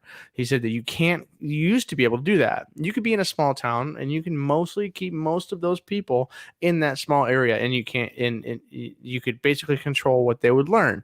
A few newspapers from the big cities might come in here and there, a couple of city slickers on a vacation, but in all reality, you really wouldn't get anything pushing any buttons on that little bubble that you created, and you could effectively keep it. You can't do that now. And a lot of the kind of things that happen here in these examples is areas of our history when you could do that. You could hold that bubble in. They're trying really hard in the South right now when it comes to textbook modifications and all that kind of stuff. They're really, really trying to kind of bubble and change the way people learn and educate. And in the end, that is the best attempt they have. I don't think it is something that, without major changes to the structure of our country, is going to be something that they will actually be able to deal with. When we talk about in a slowly becoming extinct creature, they get louder and louder and louder as they get smaller and smaller and smaller. And if you look at the things that have been happening all over this country, the progressive strength that's been pushed from a lot of people, the level of participation in Black Lives Matter movements, stuff like that, the right-wing religious groups and some of the people that want to do the revisionist history here that actually says that no, it was state rights, it wasn't slavery and stuff. Those numbers and these people, I hope and I believe, as far as my observation is concerned, have been getting smaller. And I think that part of what they were able to do with the Nazi books and stuff like that, they were unable to keep those groups of people isolated. They could not keep all of the other influences from the Western world out, especially after they took down the Berlin Wall and everything. But in the United States, I'm hoping that we don't have a regression. But and that's kind of what I'm thinking that happened there. Yeah, well, what they did differently, the big thing that they did differently. And again, this is 100 years later, right? There's a difference in 2020 hindsight a little bit. Yeah. Well, 2020 hindsight, right? Like everybody always has perfect hindsight. So, but the difference here is that right, they allow Confederate civilians and military officials to suffer no great penalty, right? So they didn't have a big issue. In Germany, they're putting people to death. We already talked about that, right? Yep. They also had panels to figure out who was a Nazi. Right, and they're still chasing them down. You still hear about it every once in a while. Yes, yeah. Some guy just remember that Stephen King book. What was it? Art of something. It was a short story. Art of God, I can't remember the name. And it was a movie. It was really good. Basically about this. It was basically about this old Nazi guy that slipped through the cracks, lived in Colombia, moved to America, blah blah blah. He took this young teen under his belt, and finally this teen struck back and essentially killed him. after this dude was still killing people in his house. How many years Oh later? yeah. Jesus. Well, that's a bit extravagant. I recently heard of something. I want to say there you go. a few years ago there was Apt just people. there Is was it a guy apt people? 90s maybe 80s he was directly connected to prison camps, and he was taken into custody. I mean, they're still finding a few folks.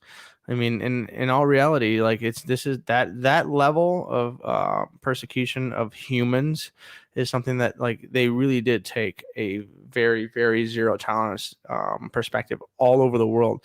In the United States, like when we're looking at things like COVID or whatever, like we have such a hard time finding any kind of monoculture anymore. And like this is a great example. Like the whole world was like, yeah, Nazis bad. Just genuinely and generally, and the entire country, without a doubt, was able to do it. Like having libraries stripped of Nazi books and periodicals, essentially one of those things that we talk about for censorship. And this is a huge deal with this entire conversation, is that is it okay to censor things? Is the most recent letter put out by Chomsky and J.K. Rowling and a whole bunch of people, is that cancel culture something that is a danger or is it a benefit?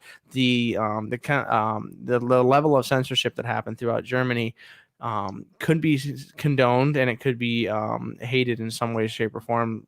When they split the country in half, there were different perspectives on what should happen there. But like the physical denazification and the literature denazification, like those are two very, very important things that also kind of have to happen together. But in the United States, with our pride of absolute freedom of speech in certain areas, that it gets dicey quick. We in the atheist community alone, we have huge chasms between certain groups of people saying that you can't say this, you can't say that, and then people disappear from the communities, and especially when they take a stance on certain kinds of things. And like, could we in some way support the kind of censorship that they use to remove the Nazification stuff in the United States? How do you not? I know probably you and I both, Chris, we could, but I don't know if the whole country would. I don't know. No, I'm sure we're the whole fighting country over can't. it. I mean, for Christ's sake, man, they're fighting over a statue in Allendale where you could take it and what did they do? They put them in museums. I guess I'm getting ahead of myself, but they put them in museums. That's what they did with these things, Mm-hmm. And the idea But even is that too much? They didn't put any of that Nazi stuff in museums. Like, yes, is that giving it too much pride? No, they did. They did put some of it. Okay, not some all of it. They didn't Not take every single little thing and put it in there.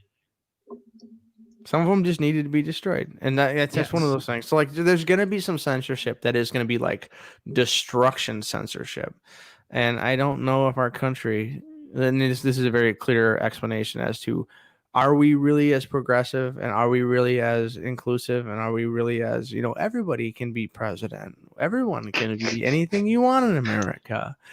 Well, everybody obviously fucking can be president, because look who the fuck's our president. I know. Well, take if they have the 100 money. milligrams of Prozac and call us in 2021. I guess is pretty much how it's going to sound. But in the end, like, it's the noble lie in the United States is like, if you work hard enough, if you're a good enough person, you too can create X things. In some cases, that's not true. And our country, in many other countries all over the world, it needs to be analyzed. And this is a good example of an area where we can't even agree to remove some of the worst things. Yeah, and they did. They put stuff in a Berlin museum. They have Auschwitz. You can go visit it probably during not COVID times. That would they be have these ominous, things on wouldn't it? display, right? They do. And I don't have a problem to some extent with a museum like this. And my son brought this to my attention. There is a museum in Big Rapids that houses old racist material. Mm-hmm. They do that. And I'll be honest, I don't want to go see it. I don't have a need to. I understand it. But I understand. Have you been to the Holocaust Museum? I have not. Because I don't know how I would handle it. I guess that's my privilege talking. But for me, it's a very close. It's a little bit closer of a thing. My family has connections to people that died, and like my mother's family is Jewish, and we have connections to people that were my killed. family's German. And yeah. Uh oh. Yeah, well, my father's family is. That's one of the reasons why when my grandmother didn't particularly take to my father right out of the gate. But um, that the Holocaust Museum is everything that we're talking about to turned up to 11. It is one of the most horrifically educating things that you'll ever experience. And I assume a lot of things like these places where you go in and you see the horrors of what's going on. So like having something displayed in all its grotesque and unblemished state. So like a racist museum filled with things that are completely and totally horrible, as opposed to like revised revisionist history where their edges are rounded off. They're not as sharp and gross, like those kinds of things. So like you would probably not be freaked out as particular as you think you would be, because when you see it in its unadulterated, horror, it doesn't, you don't have to worry about it being like something like, oh man, I'm not particularly enjoying this or whatever. Like it reinforces like a need or perspective as to, the society needs to know this and I need to take this to heart. This was a real thing. And so like I recommend people going to see those kinds of memorial perspectives or whatever, or any kind of museum or something like that. It is gross, but like going through something like that will remind you or teach you about things that maybe your church or maybe your little high school didn't tell you. And this is stuff that really did happen. Exactly. They put them in museums. I don't know. It's a hard line. Yeah. It's not enjoyable. Um, It's not an enjoyable thing, but it's something you do need to know. yeah. And it's kind of the question becomes is when do you take your kids there, right? Because like for me, it's just going to be a cry fest. I'm just going to sit there and cry and be upset, because to me, it's insanely crazy that these things could even happen, I guess. Do you have any memorials or museums like this in Canada, Keith? Ooh, like an actual Holocaust museum? Yeah, something I would just say, like with your adjacent connections to a lot of the world wars and a lot of the really intense things. But In Montreal, there's one. In Vancouver, there's one. There's another one. Are they memorials or are they museums? They are museums, but the Cool. Vancouver Holocaust Center, I don't know. I've never actually looked at that. I went to one in Berlin, so for me, it's haven't been there where for them it's their history, and the one thing that I noticed, and I made a comment to a smarter than me family member of mine about how I thought it was weird how many movies they had about Hitler over there and how many like recreations that they did. And it was pointed out to me, they go, yeah, that's their way of reminding themselves of what there is in their history. And because they don't romanticize it. Yeah, because they don't romanticize it at all. Yeah. I know we romanticize it in the US. I wonder what history will do with the videos of the current commander-in-chief. We can only hope that he's forgotten, because that would be the greatest insult to his legacy, is just to be forgotten, because that's all he wants, is to be remembered. That's all he cares about. That's all his ego needs. And our one hope would be that we learn never do that again. But in the end, his biggest insult would be that. So it sounds like Canada has, a little bit of its own space, and you personally have experienced something outside of your own country. In that, and none of those things were prideful. None of those things were glory based. It was a somber thing. The one in Washington that I went to, it is not a good time. But I learned more. The walking up to the container of shoes is one of the things I'll never forget. It was a skid, I think 10 by 10 by maybe 5 or 6 feet high, filled with shoes, just filled with shoes. And they were like, these were a normal thing. They would just haul these things away to the dumpster, and every two of them considered a person. And the question is whether or not if that kind of factual accuracy could ever be represented in the United States, and could that in the future change perspectives? Listen, this is what slavery really was like. Like the movie Roots, cool, but in all reality, is not particularly accurate as far as the violence and destruction of lives. Yeah. I don't know, would that maybe in the museums that Chris wants to send this stuff, maybe having a Confederate soldier and some of those things, but also some reminders of like the absolute Oh atrocity that yeah. was actually happening. You know what I mean? Have it side by side, so it's not a Yeah. pride and powerful thing. It's these really giant statues did all these really horrible things. There needs to And be a connection. yeah, and I think that's one of the things that people are forgetting is just that, yeah, that might be part of your history, but it's taken wildly out of context. So fighting It's way against too taking down these soft. statues, Yeah. yeah, it's basically soft pedaling the fact that your history is riddled with racism and, um, to put it nicely, crimes against humanity, basically. And all you're doing is caring about a statue instead of the person that the statue was made of, what they did, and how they are, like by today's standards, a monster, or did monstrous things. So that's, yeah, I think context is very important, and I like the idea of, instead of publicizing and celebrating these statues, is putting them in a place where they are kept in their context, like a museum. So I think that right there would probably be a better way to use those statues. But to your questions about like what we have in Canada here, so there's, like I said, one in Vancouver, one in Montreal, one in Toronto. I've just pulled up the one in Vancouver in the interest of not droning on for too long. But it's the Vancouver Holocaust Education Center. It looks to be a mix of it's an acclaimed teaching museum, is how they advertise themselves, devoted to Holocaust-based anti-racism education. The center, a leader in Holocaust education, and I'm reading this from their website, engages 25,000 students and teachers annually and promotes human rights, social justice, and genocide awareness through education and commemoration of the Holocaust. So there we have it. It assists students and visitors in developing an understanding of the causes, signs, and consequences of prejudice, racism, anti-Semitism, and stereotyping in any society. So there. It's literally all about how to be an SJW. Yeah. We're creating a future generation of people who give up about everyone else. Wow, Weird. we're so snowflakey. We're so soft.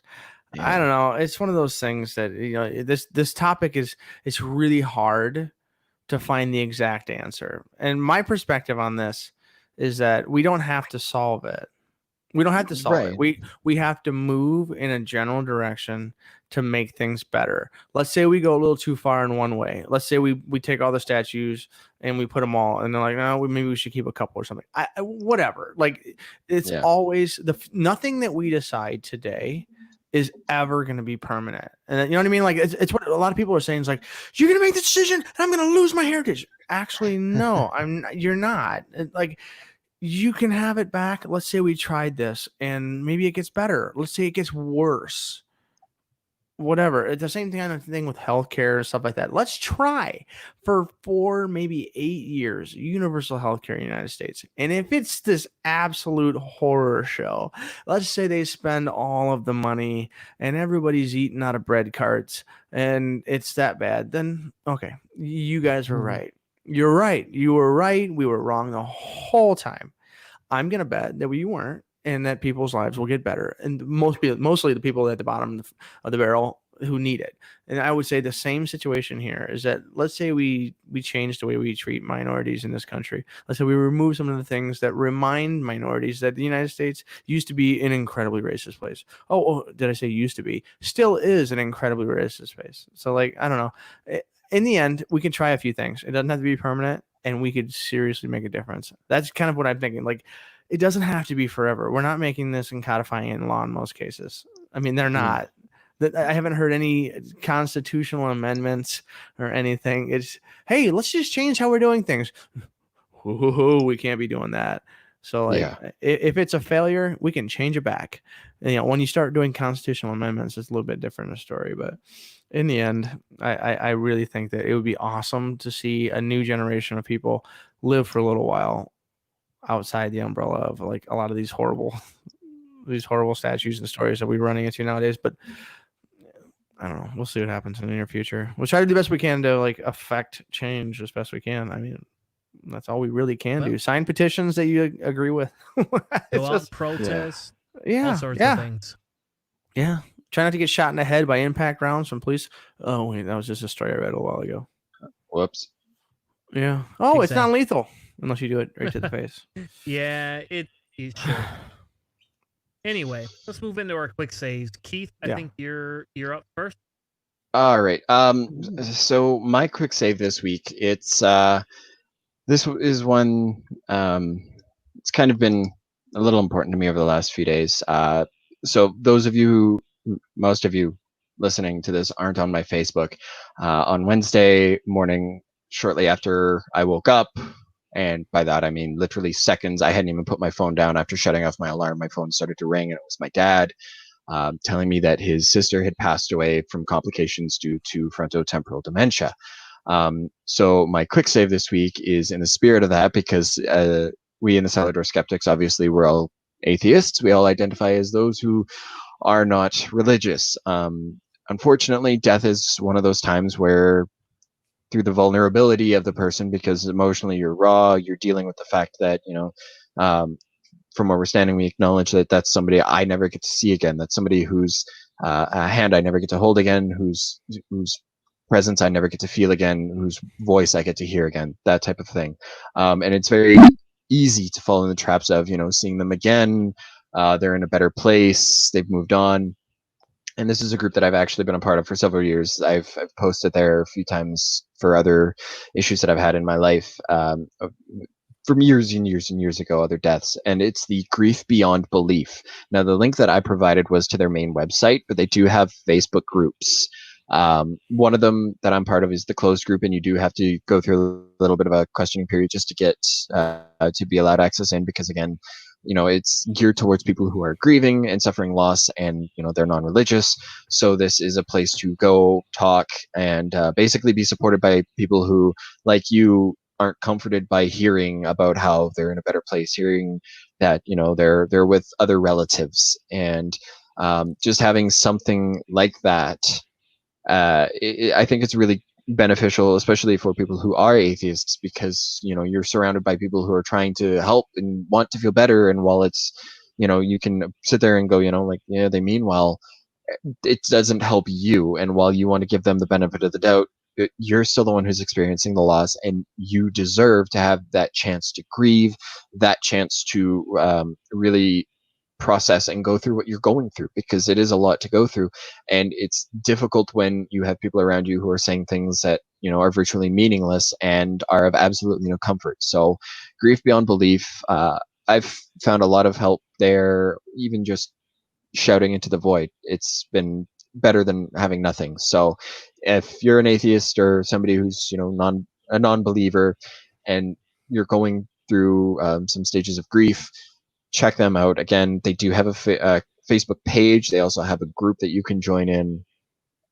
You just have to kind of basically almost say that, I'm not going to coming here to be a troll. I'm coming here because I have grief, or I want to support those who are grieving, type of thing. Yeah, exactly. And I've used them before, and so has my wife. When her father passed away, that was kind of a place that we found home. Like, we had lost people before that, but when her and her father were really close. I wasn't like ultra close with him, but I was pretty close. I mean, he was like an amazing individual. He was like a father I never had. One that I could relate to. He was empathetic. I get, you have your biological father, and I love my father. Don't get me wrong, but we share a lot of differences that my wife and my father did not, and I did not share, at all. Yeah. Like, he didn't vote, and we had words about that. Other than that, for the most part, we were very similar. But you're right. The Grief Beyond Belief was something that I use, and even when they have, just so they have an animal one, and I know this sounds funny, and it's really not though, and I say that because I must form, and this is probably why I'm an asshole some of the time, is because I form very close relationships with things. and then I have a hard time letting things go. Like, I don't like change. I don't like death at all. Like, for me, death is a very hard concept to think through, especially as an atheist, right? And that's going to turn into, cellar door skeptics after death show, right? Because I just don't deal well with it, because I don't believe there's anything after death. I just don't. Like, even the happy sentiments that my energy goes back, like, I can't conceive of the possibility that my brain no longer will think and be existing. And I don't care that it's going to be like when you're asleep and you don't know it. I don't care. I don't like that. I hate sleeping. I don't like missing things, So for me, it's always been a harder concept anyway, but I agree with you. Like, that group has been amazing. They're awesome. We've interacted and touched base with those folks many times in the years, from the atheist analysis stuff that we used to do on to the stuff that we've done through Cellar Door Skeptics. Like, there's been a ton of different interactions when it comes to Foundation Beyond Belief, when it comes to any of those things. Like, when you need something, there are atheist groups and atheist communities, non-believer groups, and there are also skeptical groups and agnostic groups or whatever. But like, find something you need to support you, and that's pretty cool that they gave you some support that you needed, and sending out creepy skeptical bro hugs to anyone who needs it. Yeah. Yeah, bro hugs. Especially in this day and age. Mm-hmm. Yeah. So, Hannah, you're next. I don't know what the fuck this is. What the ever-loving shit? But I just spilled whiskey in my workbook. Yeah, I don't recommend you put whiskey in any Apple product, because Anyway, so if you think about childhood, and you think about the innocence of childhood, and you think about, what you can believe in and what kind of things are real. I'm currently dealing with a 2-year-old and a 4-year-old, and bedtime is a tough time. And I saw this image the other day, and it just said that when you sleep, your teddy protects you, and they can protect you from anything that terrifies you. It's a blanket, a comforter, something that's, real, that gives you the comfort to get the sleep that you need. And I saw this picture, and snuggling with my 4-year-old, or carrying my 2-year-old earlier because she was screaming, and just sleeping has been tough. But like, some days I get to be the teddy bear with the sword to fight the monster, and those kinds of things are important. Some days the little thing that they're holding on to is some little Elmo doll or the blanket that gives them comfort. But like, this picture had a whole lot going on in there. That kid looks happy and comfortable, and maybe this could even be something that people in our society just want to be able to sleep comfortably, knowing that someone is watching their back, some little guy who's willing to throw everything and anything towards the monster in the abyss. This is a pretty intense picture. I mean, I thought it was something that when I saw it, I saved it, and I thought it was pertinent to maybe show some people that in some cases, when you really just need to rest, someone will watch your back and protect you. It's pretty cool. I love that. Isn't it? Like, it's just a very simple thing. There's no words. There's nothing on that image that convey any kind of sentiment, but you can sit there and expound on what's going on. You can bring children into it, your own life, future, society, everything. It's a really impressive picture. I really wish I could figure out who created the image. I haven't been able to find it. I've loved that image for years. It's quite cute. Fair enough. My quick save is about the local Hanna, quick, church turn off your hearing aids. in Michigan. I had to yell for a second there, just to bring us out of a kind of sentimental perspective into the horror that we're about to experience. You are. You're about to experience hell. Kinda. I'm not going to take part in something if I think that it could be hazardous to my health. But this has gotten ridiculously out of control. He's talking about COVID-19. It is time to speak up. There's times to be silent. If you look at the scripture, which I have for the last 69 years, 45 in ministry, I really want to discover day by day more and more who Jesus is and who this God of the Old Testament is that said there's happy a guy, time for nice war. guy. Solomon, the wisest man on earth, said there is a time for peace, but there is also a time that we must go to war. Jesus and God would never declare that we should do something without actually believing in it. My wife and I were talking on the way to church this morning about slavery, and she said to me, slavery has always been around. Happy conversations. That is a correct statement. What did it look like, and how was it shaped? What was slavery throughout the Old Testament? We don't know, because we don't live then. All we can do is take what is written and look at what it could mean in light of the rest of Scripture, in the context of the rest We don't of know. Scripture. We don't know. We don't know. definitely We don't don't know. know, but we got to learn. We don't know. The reason, so Jesus said to go in. That's or like a God side said 10 in the Old Bruin K Testament that moment they were there. Ooh, hold on. supposed to go in and conquer You the know, land but you don't know. and not leave a living soul. That would violate everything about what our culture tells us today. Oh. Would it not? Go in No. and take every living being out, women and children. You can barely say things these days without people being offended. He's Mm. clearly It's never been easier around to Christians. just put your fingers in your ears and pretend you don't hear it, but it doesn't change the reality of what is happening. It So doesn't did you change just the say that it reality was that good? We have fought, literally Yeah. fought, That sounds like. with thousands and thousands of men and women dying for what we enjoy today in this place. They have given their life for your and my freedom to sit here and not be interrupted and not be dragged out by the police. all right. So I'm going to give a little background. Right, Mm. there's some background to this. In my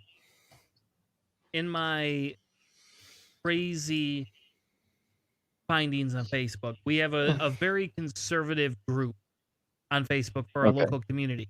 Not the one I live in, but one where I used to live down the street about 10 miles, right? Yeah.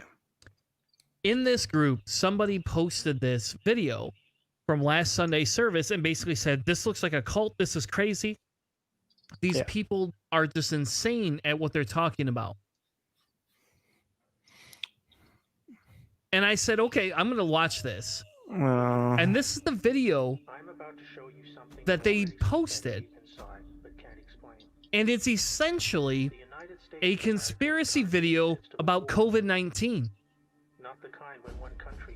I'm dead serious. Like, and I'm sitting here going, well, how the hell is this church able to do any of this?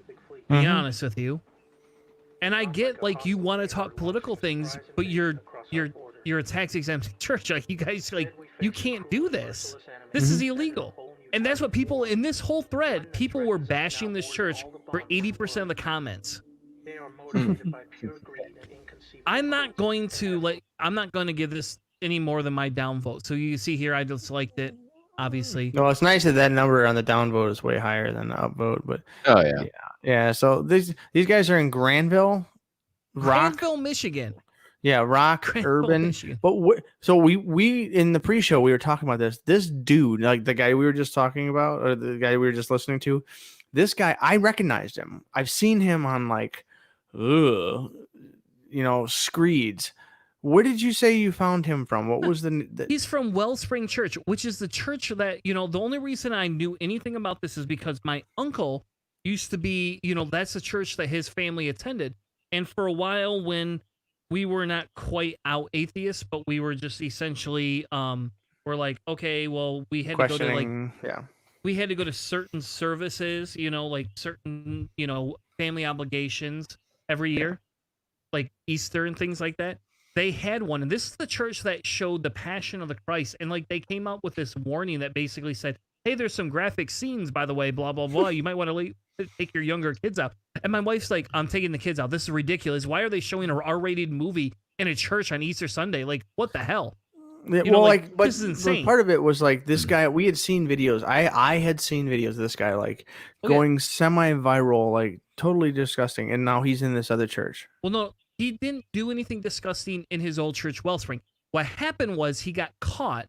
He got caught embezzling money. Now, I'll be honest, it wasn't a lot of money. Like, it wasn't like millions of dollars or even hundreds of thousands of dollars. We're talking less than $5,000 is what essentially they discovered. But Well, still, he said that's he's pretty been bad. trying. He's been trying for the last 69 years and 43 in the ministry to discern exactly what Jesus' truth was. What would JD do? Or WWJD? He would put $4,000 in his pocket and He would go on scatter the trips. hell out of that church.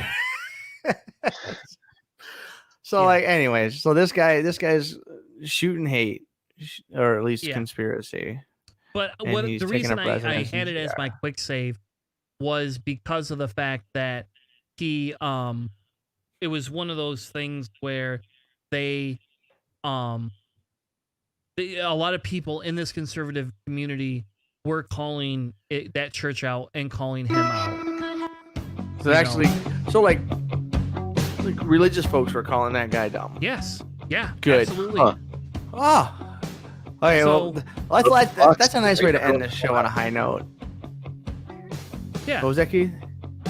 Broken clocks are right every once in a while. That's 2 for 1 Yeah. today there, Hannah. Yeah, we got 2 of those. We got 2 of those today. I don't know. It's nice to see, like, Dennett, it's like it brings back to what Dennett said. He said that churches have to evolve, otherwise they will be left behind. Like, you have to change with the times. And the churches that don't, we look into our past and we see that they didn't. And that's one of the things that he says, that Christianity has to evolve or it won't. The churches and the people that call this guy out for being, a conspiracy nut and weird and creepy and everything, good on them. Maybe we can have a coexisting future where religions aren't, dangerous, domineering things. It's possible.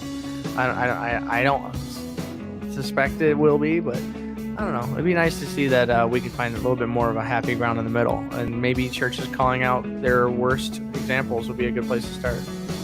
Yeah, I would agree. I think that's a good place to start. I think that's one of the things that we imbibe here at Cellar Door Skeptics. And it's kind of funny because, we talk about a lot of things. We do a lot of different things on this show. And I don't know, like when I saw that, I was excited to see the dissentment from a lot of other people. It kind of made my day a little bit. I'll be honest, this weekend has been a boost for me. I've been pretty down between the job and, not being told if I'm going to get the new position and, being stuck at home quite a bit and still being very cautious with COVID. I mean, we're still not going to bars, things like that. Like, it's sad for me. I used to do some of those things. Like, I'm still scared to go to the beach to some extent, right? But go early in the morning. Be all by yourself. You're right. We had a whole board game weekend. Basically my Friday consisted of at 2 p.m. Playing board games till 1:32 in the morning, drinking, and then Saturday consisted of getting my hair cut, why I have no hat on, and then with a mask, and then going to, playing board games for the rest of the week that night too. So I don't know. It was a good weekend, and this kind of made my day, I guess, is the nicest way to put it. Home for the weekend. I was out traveling all weekend last weekend, so I was home. It was nice. Fair enough. I'll send you guys so super hot peppers. Yeah, eating super hot peppers. Thank you all so much for joining us on Cellar Door Skeptics. We'll be back next week with another amazing episode. Maybe even talking about Hannah's new hard on. Thank you all. Have an amazing night.